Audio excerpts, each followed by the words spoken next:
Hey there everybody, Eric from Outer Limitless here with Carlos from Daily Carry Solutions. We're here day 2 at Blade Show 2021. This here is the Condor booth. Now, one of the great designers of dozens and dozens of knives for the Condor brand, Joe Flowers. I have had the opportunity to work with Joe in the past talking about Bushcraft Global and some of his knife designs. So here for 2021, let's see what he has in store for us.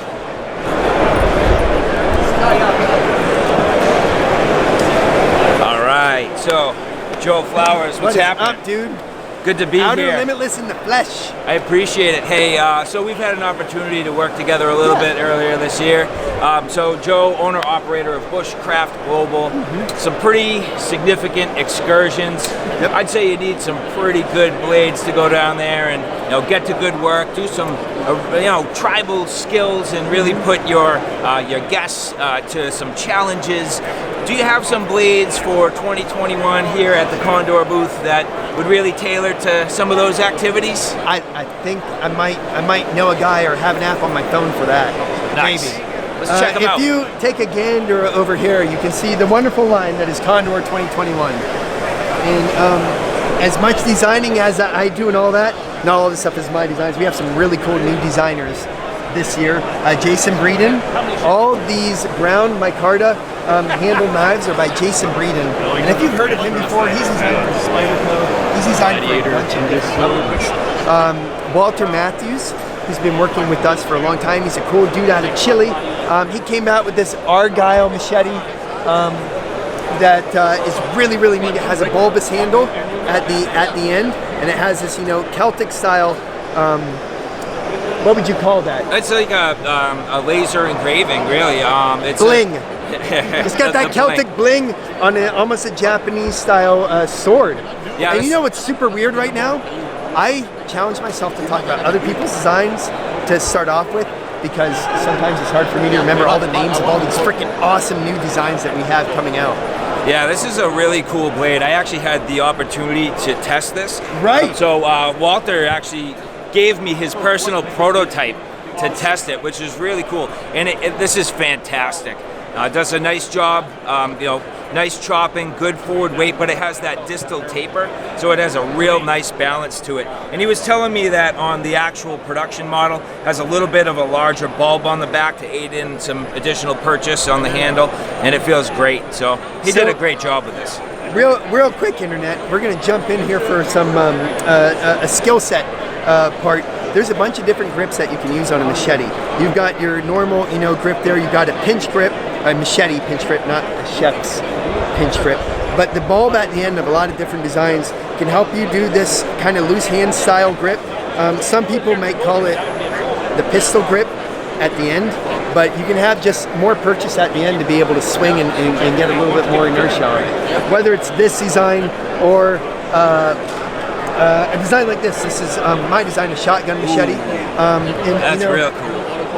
I've never done finger grooves before, and well, not really. And I don't like toil, so breaking out of my little box here, trying to do something that's so comfortable, but find out why I had a prejudice against such features of a handle.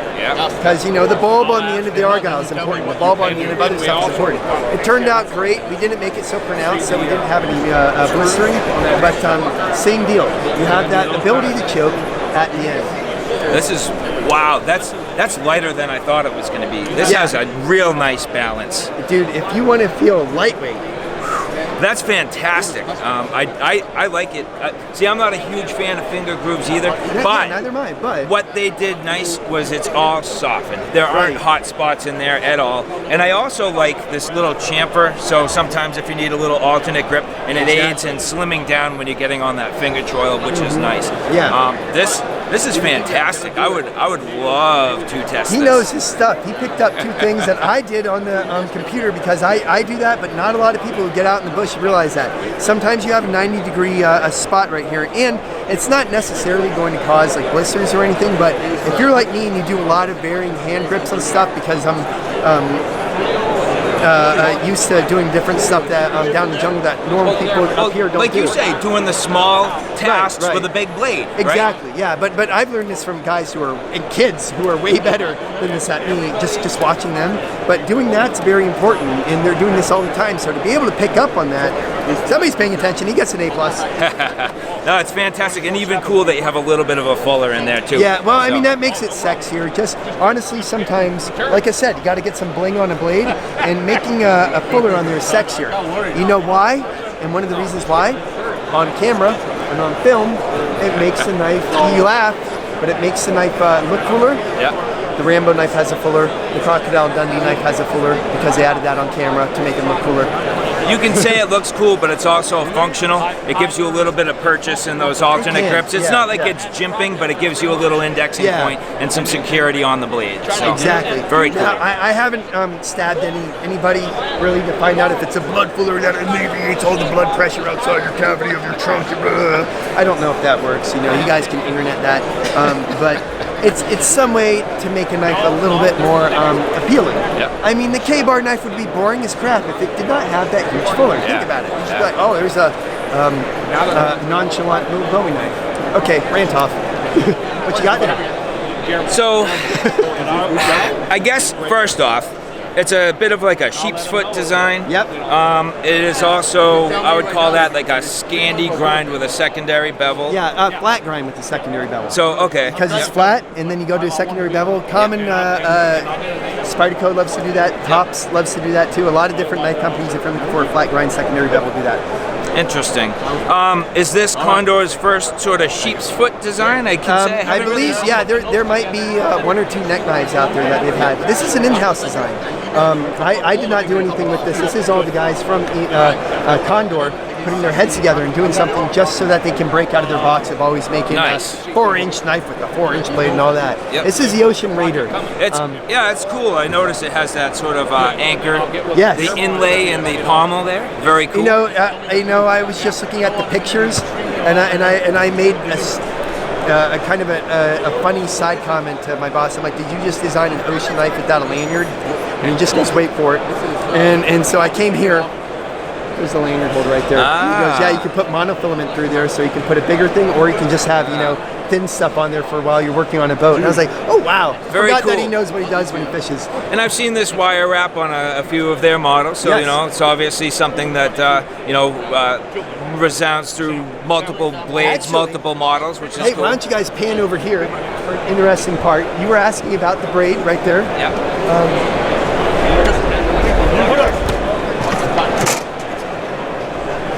It's in here somewhere.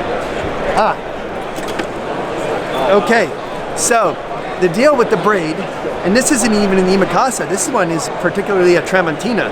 A lot of turn of the century machete manufacturers added this braid. Collins was one of the first ones, Collins Company in Connecticut, because the indigenous down in the Amazon region wanted to put that on there to make it look machismo, right? And so a lot of machete companies know how to do that. And so I asked them about it, and we started incorporating it into some of our designs. And so that's a variation on an old school machete handle that became integrated in that particular design. Nice. Very cool. So, well, let me ask you, and if you know the answer, sure. Because this is meant to be somewhat of an ocean knife, I'm assuming this is going to be in a stainless. And Condor usually uses some sort of a carbon steel. Right. This particular model is in 440C stainless.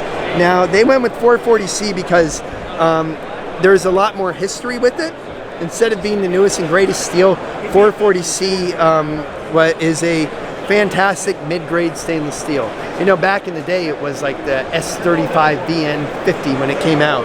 And it's still a fantastic, easily usable steel out in the bush. Wow. Nice. So this is a Griffith Bowie, Eric. This is new for this year. Welded pommel on the end. This is called a Coke bottle shaped handle, a little bit. It doesn't flare up at the end, but it's kind of that, shape of a Coke bottle. It's a longer Spanish style Bowie that we made into a tactical knife, but it also turned out to be really good in bushcrafting with that huge belly. It's quite the slicer. This is unique. It's very interesting, and it feels great. I really like the balance on this. I like the handle length to blade ratio, and the fact that it clips out like that, has that nice belly. This is really cool. Distal taper, nice and pointy, to do some detailed work. And I like that that's not overly sharp in case you need to do some push cuts. You know what? It's wider too.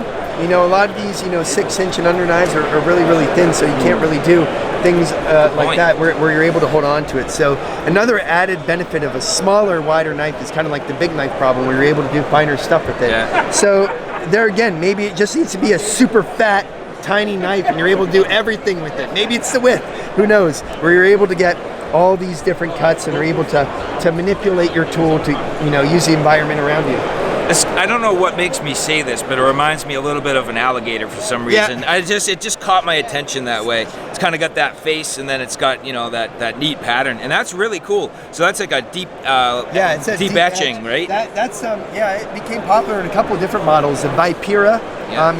If you Google that, you can see variations on where we're getting that etch from. But honestly, one of the engineers knew that I love snakes. He was like, "Joe, check this out." And they made that etch. I told you it looked reptile. So awesome, yeah. That's what made me think Vipera. Yeah. The one that we have this predominantly on, Vipera, which is a genus of venomous snakes, pit vipers. Very cool. I like this a lot, man. Nice job. Yeah, and that same handle is on this model too, the Seagren, which is more of a SEAC style. See, it's a little bit harder to do that with the thinner blade, but every blade has its point. Oh, look, there's a fuller. Oh yeah, good call. And a two-tone. That's really nice. Yes. I like that. Real cool. Beautiful. It's that whole black and silver. It matches real well. They get kind of a mantra going there. Yeah. Nice, man. All right. Well, Joe, as always, it's great to be here. Awesome to speak with you, man. Absolutely. It's a blast. So where can I find out more about Outer Limitless? Oh, well, just go to my YouTube channel. And smash that like button. Smash that like button. Also, Instagram, Awesome. Facebook. So I'm out there. And hey, same deal. Bushcraft Global, Instagram, Facebook.com. Condor Tool and Knife, Instagram, Facebook. I think we're even on Pinterest. Nice. So, who knows? Is Joe? anybody still Pinterest anymore? They must, right? Yeah. Fantastic. Nice job. Thanks, man. Hey, Rick, save that one. Don't sell that. Don't sell it? No.